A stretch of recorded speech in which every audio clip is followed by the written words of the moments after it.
আসসালামু আলাইকুম। কেমন আছেন সবাই? আজকে একটা শাকের রেসিপি নিয়ে আসছি।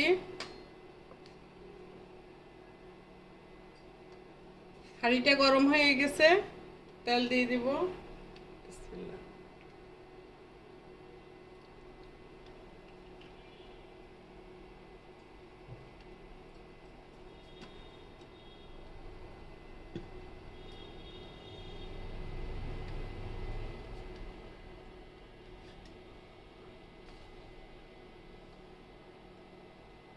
তেলটা একটু গরম হোক।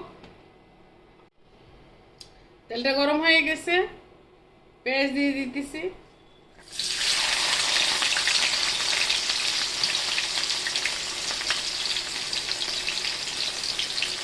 কাঁচামরিচগুলো দিয়ে দিই। শাক রান্না অনেক কাঁচামরিচ দিতে হয়, তাহলে খেতে ভালো লাগে।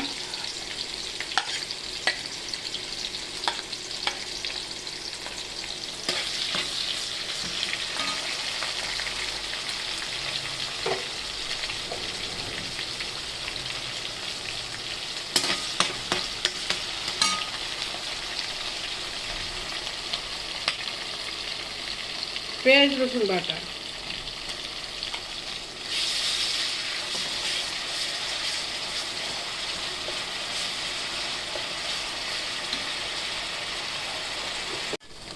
পেঁয়াজগুলো বেশি ভাজবো না। এই হলুদ মরিচটা দিয়ে দিলাম।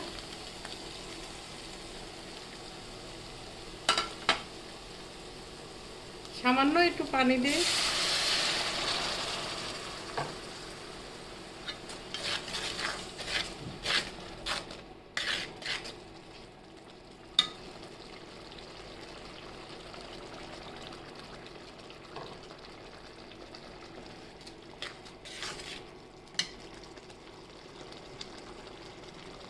এই যে আমি শিং মাছ দিয়ে রান্না করব।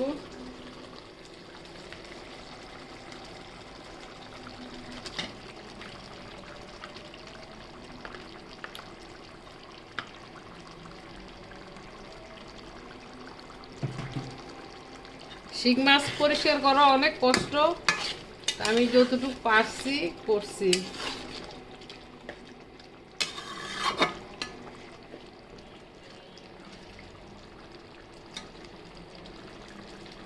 একটু কষে নে, শিং মাছটা একটু কষুন।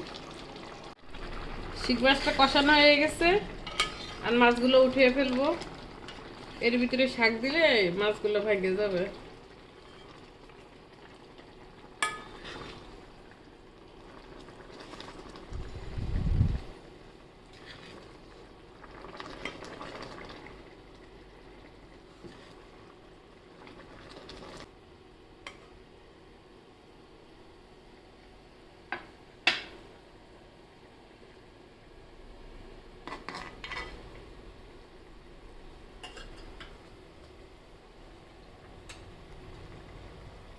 এই যে আমার শাক, এগুলো মিষ্টি কুমড়া শাক।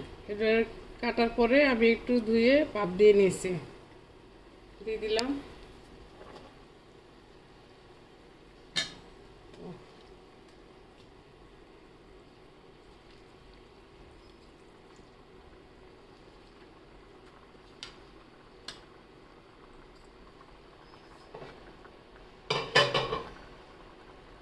আলুগুলা দিতে ভুল হয়ে গেছে, আলুগুলা আগে দেওয়ার কথা ছিল, এখন দিয়ে দেই, সমস্যা নাই।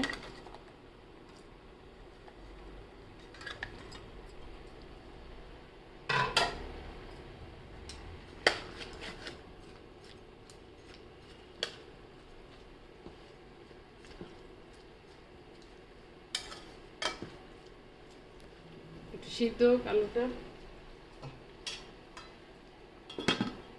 সিদ্ধ হোক।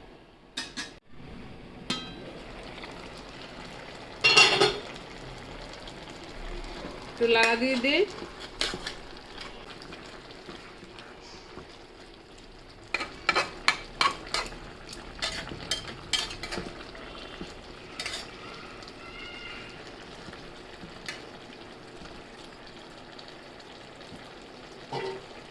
আবার একটু ডেকে দিই।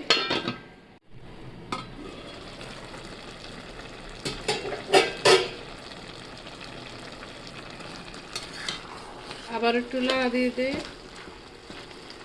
এবার একটু ঝোল দিয়ে দিব, মাছ দিয়ে দিব, ঝোল একটু ঝোল দিই।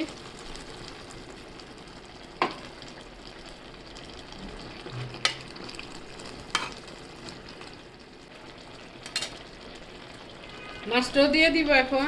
শিং মাছ একটু সিদ্ধ হতে সময় লাগে।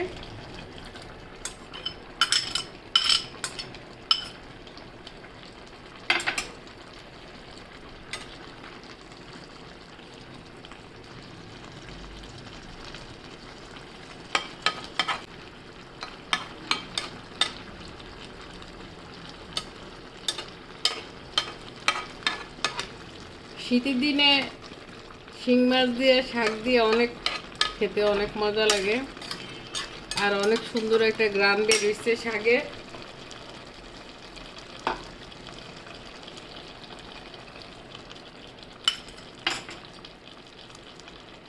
কাঁচামরিচ, আর একটু কাঁচামরিচ দিই।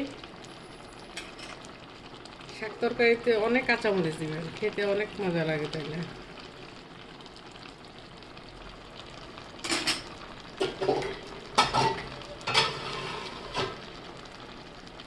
একটু ধনিয়া পাতাও দিয়ে দিই।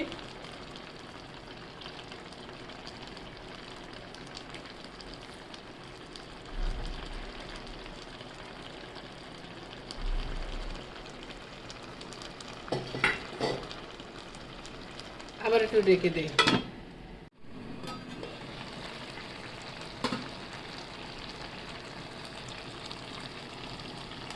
আমার শাক সিদ্ধ হয়ে গেছে, আলু সিদ্ধ হয়ে গেছে।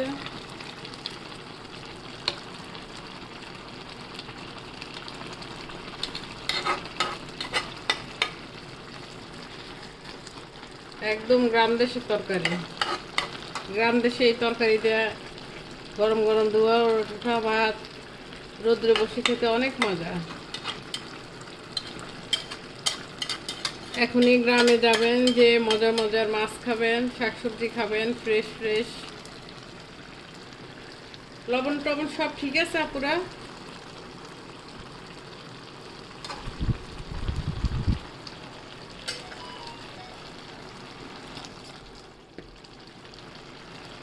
চুলাটা অফ করে দেই, আবার রান্না শেষ। ভালো থাকেন, সুস্থ থাকেন, আমার জন্য দোয়া করবেন। আর এই সিজনে শাকসবজি, ফ্রেশ মাছ টাছ অনেক খেয়ে নেবেন। ঠিক আছে, আল্লাহ হাফেজ, আসসালামু আলাইকুম।